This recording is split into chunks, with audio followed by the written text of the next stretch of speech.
먼저 첫 번째 소식입니다. 네, 이 지난 일요일 날 있었던 시위인데요. 저희 전예지 기자가 취재를 했었습니다. 그날 저희 킬라그램도 그 자리에 있었고요. 맞습니다. 저도 다녀왔습니다. 저도 있었고. 자, 한 달 전 한인 양용 씨가 LAPD에 총격 사살된 사건이 발생을 했죠. 그렇죠. 그리고 지난 2일 오후 2시에 3700 윌셔 파크 플레이스 잔디광장, 그러니까 라디오 코리아 건물 바로 앞입니다. 네. 이곳에서 양용 씨를 위한 정의위원회 JYYPC가 개최한 규탄 집회, LAPD 규탄 집회가 열렸습니다. 이 집회 참가자들, 그러니까 집회 참여한 참가자들은 경찰 대응에 대해서 강하게 비판을 했는데 그날 들으셨잖아요. 다 그죠? 들었습니다. 오. 네.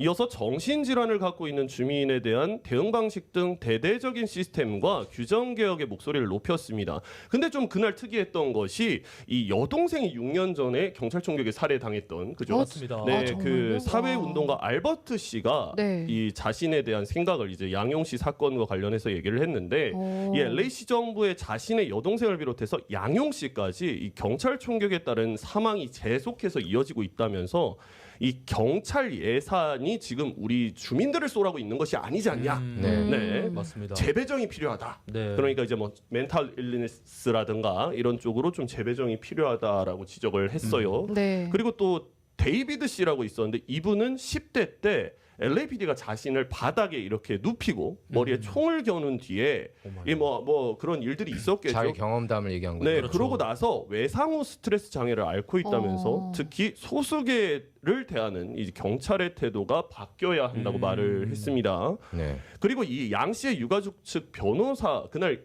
이 양 씨의 작은 아버지가 오셨었고, 맞아요. 그리고 쌍둥이 형제가 나왔었는데 이 그쪽 변호사가 이 영상 속 경찰들이 제대로 된 소통이나 사전 계획 없이 양 씨에 대응했다고 짚었고요.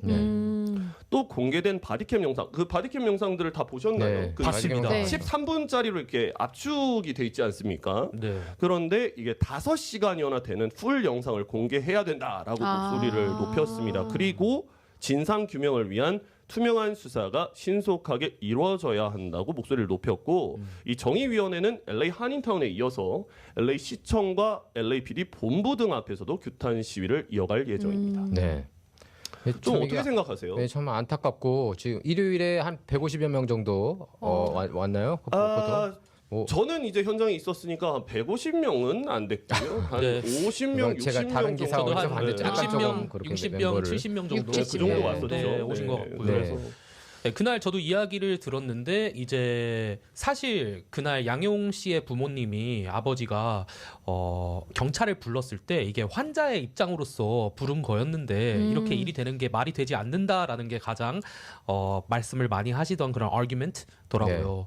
네, 이제 뭔가 환자로서 도움을 요청하면서 불렀는데 그렇게 총을 맞을 수도 있다니 얼마나 또 무서운 맞습니다. 그런 경찰들이에요. 근데 저희 이제 입장에서. 좀 안타깝다라고 생각하는 반면에 또 다른 측에서는 그런 얘기도 나옵니다. 이건 제 얘기가 아니고요. 네. 뭐 네. 이제 기사에 있어서 댓글이 달리거나 이제 그거에 대해서 뭐 이제 사람들이 얘기하는 한 거 반반 보면 되더라고요. 네, LAPD는 프로토콜에 따른 거 아니냐. 네. 네, 이런 얘기도 나와요. 그래서 예. 이거 같은 경우에는 이제 법적인 절차에 따를 예정이기 때문에 뭐 법적인 절차가 진행이 되고 있겠죠. 이제 유가족 측 변호사도 나오고. 법적으로는 이기기 힘들 것 같은데 뭐 프로토콜이 잘못된 거 아닌가요 이거는? 맞습니다. 네. 그런 프로토콜이 생각도 들어요. 해야 정말. 되는데 특히 근데 그 LA 정신건강구 거기에 그 경찰한테 이렇게 보고하신 분이 굉장히 좀 위험한 상황이라고 그렇게 얘기를 했다고 전해지더라고요. 그래서 경찰이 거기에 대비해서 이렇게 좀 위험한 상황일 수도 있겠구나 했는데 그 정신건강구 요원이 좀 이렇게 잘못 전달한 게 아니냐 그런 지적도 나오더라고요. 그래서 보니까. 방금 킬라그램이 지적을 했고 이제 안주영 씨가 지적을 했던 것처럼 이번 프로토콜이 과연 정당했느냐. 좀 이제 저희가 아까도 말씀드렸지만 명확한 진상 규명이 필요합니다라는 얘기는 이게 적법한 부분이었냐.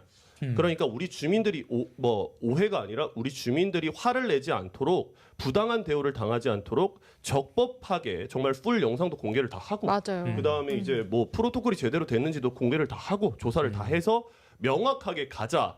지금 LAPD가 나쁘다라고 규정하는 것보다는 LAPD에 잘못된 게 있으면 제대로 바꿔야 그렇죠. 된다. 그래야 또 다른 피해자가 나오지 않고 또 다른 총격 사망자가 나오지 않겠냐라는 이야기가 나오는 소식이었습니다. 근데 경찰 프로토콜 제가 듣기로는 이렇게 위협을 받으면은 경찰이 그러니까 칼 들고 있었잖아요, 양용 씨가. 근데 칼이 아니고 굳이 뭐 컵이나 뭐 이런 걸 들고 있어도 이거 위협을 받으면은 쏠 수 있게 그렇게 허용되는 프로토콜이라고 그러니까요. 그래요. 그래서 그러니까 아까 킬라가 지적한 대로 법적으로는 이게 조금 글쎄 그렇게 쉽지가 그죠. 않을 것 같다는 법적으로는 생각이 이기기가 들어요. 힘들 좀 수도 다른 있지만. 얘기를 그쵸. 해보면 총만 있는 게 아니거든요. 예, 그렇죠. 경찰은 테이저건도 있고, 맞죠. 예, 그다음에 몽둥이도 제만이. 있을 거고, 이 아쉬운 게 몽둥이가 이제 아니라 테이저건인데. 그게 있을 거고, 마취총이죠. 그 총과 총 대치 상황에서 그럴 때는 총을 쏘는 게 조금 이해가 가더라도 그래도 어쨌든 원거리에서부터 쏠 수 있는 무기와 이 칼은 근거리에서밖에 하지 못하는 그런 무기인데 맞아요. 맞습니다. 그러니까 네, 그런 게 미국에서는 아쉽습니다. 이렇게 경찰에 신고하면은 누가 죽을 수도 있겠구나라는 생각을 항상 해야 되는 것 생각해야죠. 같아요. 특히 그렇습니다. 정신 이상자들이